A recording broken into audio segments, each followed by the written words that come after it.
आपने कभी आगे बढ़ती हुई नदी को ध्यान से देखा है? बड़ी ही तेजी के साथ अपने ओरिजिन पॉइंट से बहना शुरू करती है। शुरुआत से ही उसका लक्ष्य अपने मंजिल को प्राप्त करना होता है। रास्ते में हजारों बाधाएं आने पर भी वो लगातार बहती रहती है। भले ही कुछ जगहों पर उसकी रफ्तार कम हो जाए, लेकिन कभी रुकता नहीं है। अपनी सुरीली आवाज़ के साथ बढ़ती हुई नदी अपने मंजिल की ओर लगातार बहती रहती है और कैसे भी हो अपना लक्ष्य प्राप्त करके ही रहती है। सोचो, यदि नदी बीच में ही बहना छोड़ दे तो क्या होगा? उसका पानी ठहर जाएगा और कुछ ही दिनों में सूख कर नष्ट हो जाएगा। दोस्तों, ये हमारी लाइफ में भी होता है। यदि सफल होने के लिए आप कोई लक्ष्य को तय करते हैं तो उस लक्ष्य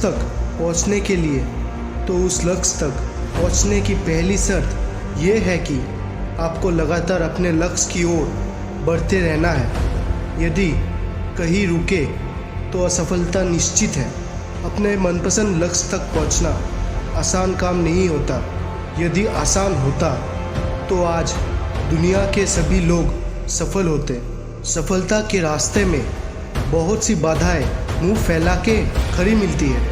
ये बाधाएं हमें रोकने की पूरी कोशिश करती है। जो लोग मन से कमज़ोर होते हैं, जिनकी कॉन्फिडेंस लेवल बहुत कम होती है, वो लोग इन परेशानियों के आगे झुक जाते हैं और असफलता को स्वीकार कर लेते हैं और बाद में अपने भाग्यों को कोसते हैं। लेकिन आप जैसे वीर लोग उन परेशानियों का सीना तान कर सामना करते हैं। भले ही टारगेट तक पहुंचने की स्पीड में कुछ समय के लिए कमी आ जाए, लेकिन रुकते कभी नहीं हैं। और जो रुकते नहीं हैं उन्हें अपनी मंजिल तक पहुंचने से कोई रोक नहीं सकता।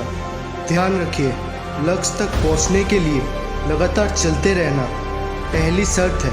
लगातार बहती नदी ही अपनी मंजिल प्राप्त कर पाती है। तो देर किस बात की है दोस्तों? ये सफलता का रहस्य ये है कि आज और अभी से कमर कस लो और लक्ष्य तय करके उसकी ओर चलना शुरू कर दो। चलते रहे और बीच रास्ते में बाधाओं को सीना तान कर पार करते रहे तो सफलता आपके कदमों में होगी। तो इसी के साथ मिलते हैं अगले वीडियो में। तब तक के लिए जय हिंद, जय भारत।